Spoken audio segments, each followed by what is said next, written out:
Parichay Foundation has been silently taking small steps to create a difference in the lives of women and children in slum areas, providing them value education, better medical facilities, and most importantly, a platform to prove their abilities and to empower themselves. Till now, the Foundation has sustained its identity through its relentless work without the support of government or foreign funding. And in the future too, the Foundation plans to continue its campaign to change the lives of girls and women living in slums for the better through its projects. The Foundation is looking forward to partner with companies under their CSR activities. With the unconditional support of dedicated members, volunteers and well-wishers, the Foundation is confident to touch more lives and empower more women in the days to come. Till now, the Foundation has empowered more than 50,000 women through fundraising concepts with the help of sponsors, donations, and recently with the CSR support. We are immensely grateful to all the supporters since the inception of our organization. The Foundation's programs and projects are aligned with the Sustainable Development Goals of the United Nations, as well as distribution drives during any emergency or due to the need of the hour. We will first begin with a musical performance by Dr. Adyasha Das.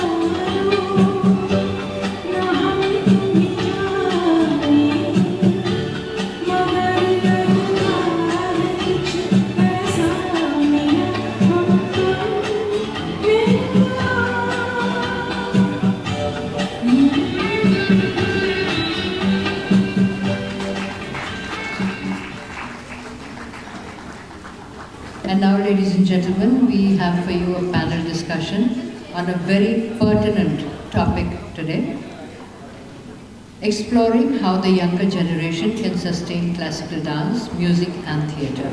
India's classical arts are more than just forms of expression. They are a reflection of our cultural heritage, our values and our collective spirit. These traditions have been nurtured and passed through generations, embodying a wisdom that continues to inspire and transform us. All our art forms are more than 2 millennium old.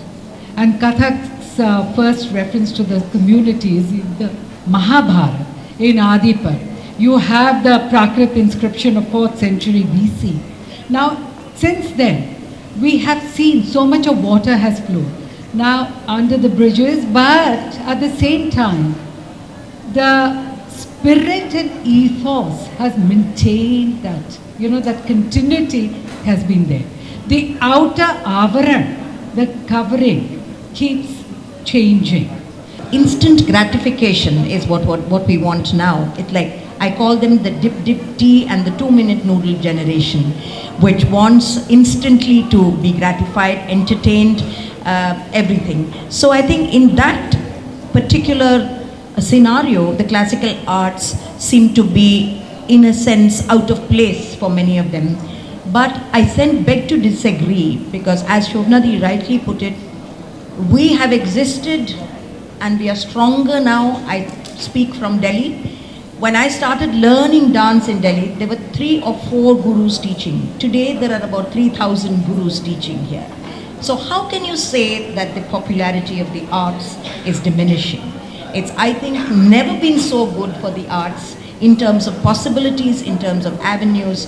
So I think it's all about how we present it, how we put it forward for the young. As far as presenting the arts all over the world, I don't see any problem and I don't see any issue. There are issues, obviously, in terms of finances and sponsorship, but in terms of audiences, I think all of us have experienced that around the world, People are more sophisticated than you realize. People are dance audiences. They've seen the best of every place in the world. We get standing ovations everywhere we go. They love the pure dance, but they love the Abhinaya even more. You just have to give those little hooks, connect the dots so they know where they're going and they can follow it. So I don't see any difference.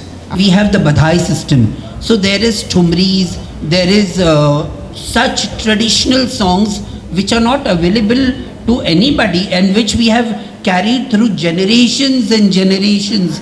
The Mughals came, they took away the religion. Then the Britishers came, they took away our status in the society. We lost everything, but slowly we are gaining everything, and thanks to the Honorable Supreme Court, they gave the judgment, the famous Nalsa judgment, where I was the intervener in that.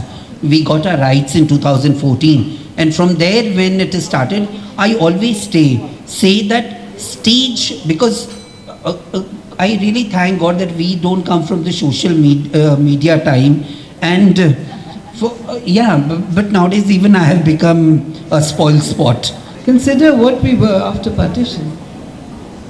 The people, the artists were all dislocated, they were disoriented after 300 years of British rule, which had ruined our cultural ethos. It was a hard time for all the artists to put together their heart and soul and also boldly open schools to teach, firstly to perform and then to teach. And at a certain time in 1990s, the finance ministry took a review. Why should we support the artists? Is there any need in spending so much money on their grants and so on? So we had called in that meeting at least about 7-8 prominent artists who also had schools. And the people on the other side were totally bamboozled by what was the response from the artists. It was simply that we are carrying forward India's spirit in our own way, whether it's in music or whether it's in performing arts or it's in the visual arts. So what are you planning to do?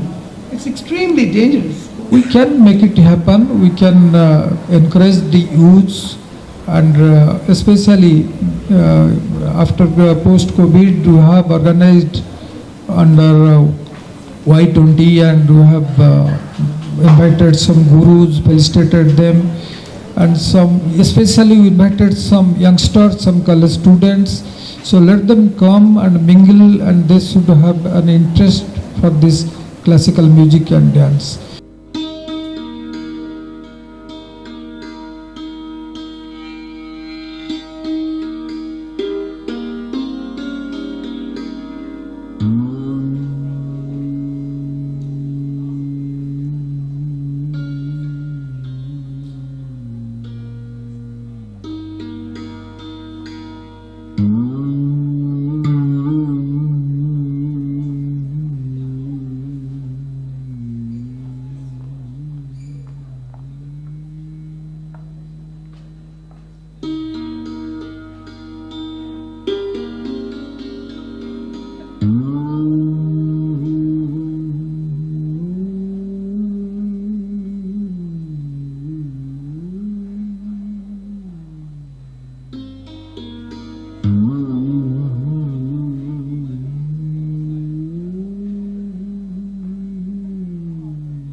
नमस्कार, मैं doctor Roslin Patsani Mishra, founder president Parichay Foundation.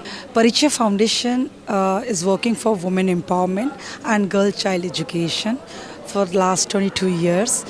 Is only through different type of fundraising events and CSR projects. So आज का कार्यक्रम यही है कि हम अपना परंपरा को कैसे आगे बढ़ाएं. 22 साल से यही करते आए हैं.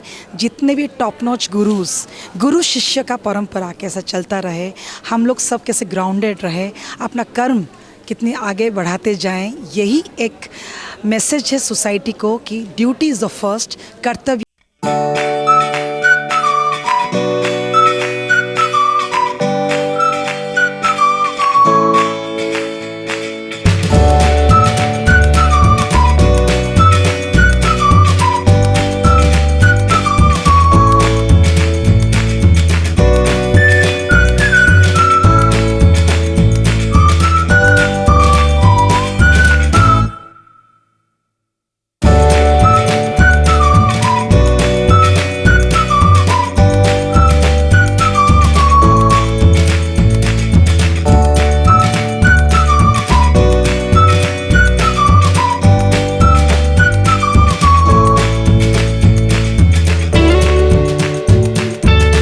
फाउंडेशन, आज हम यहाँ पे परिचय फाउंडेशन के परंपरा कार्यक्रम में हैं और ये कर्मा फाउंडेशन, कर्मा परिवार के लिए सौभाग्य की बात है कि इस कार्यक्रम में हम पार्टनर्स थे और ये एक बहुत ही प्यारा सा इवेंट है जिसमें हम गुरु शिष्य परंपरा को मान देते हैं, उसके बारे में बात करते हैं. आज यहाँ पे एक बहुत अच्छा प्यारा and very insightful panel discussion happened and I had the honor of moderating it. We had the Guru Shobna Narayan ji, Geeta Chandran ji, Sharon Lowen ji, and the luminaries from the art field. And we discussed about how the younger generation can take the Indian classical art forms forward. इसके साथ ही बहुत ही सुंदर walk show हुआ जिसमें हम उड़ीसा के viewers को promote करते हैं और हमारा एम यही है कि हम ना सिर्फ उड़ीसा के वीवर्स को बल्कि पूरे देश के वीवर्स को प्रमोट करें और देश विदेश तक ले जाएं.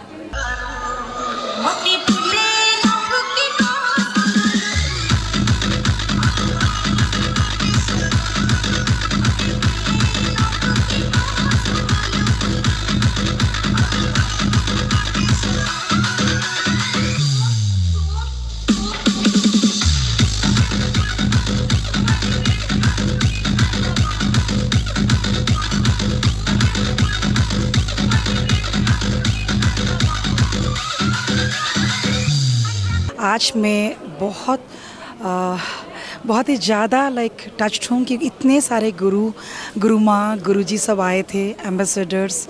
प्रोग्राम बहुत ही सक्सेसफुली हुआ बिकॉज़ अभय सपोरी जी ने परफॉर्म किया कॉज के लिए और टॉक शो में जितने भी शोभना मैम, शारन मैम, गीता मैम, सभी ने, मतलब किसी का नाम भूलना नहीं चाहती हूँ, एवरीबॉडी, उन्होंने यंगर जनरेशन को जो मैसेज दिया कि हमारा परंपरा कैसे आगे बढ़े, उसके लिए आज परंपरा को अपना जस्टिस मिल गया है. इतना सक्सेसफुल हुआ है कि मैं सभी को, जितने भी sponsors, special thanks to OMC और बाकी सारे स्पॉन्सर्स जिसके लिए हम फंड रेजिंग करके बहुत लड़कियों को पढ़ाने जा रहे हैं, औरतों को स्किल ट्रेनिंग देने जा रहे हैं. This is a fund raising program and this could be successful for each one of you. Media भाई बहन सभी को मैं बहुत बहुत सारा धन्यवाद देना चाहती हूँ. जय हिंद, नमस्कार, जय जगन्नाथ.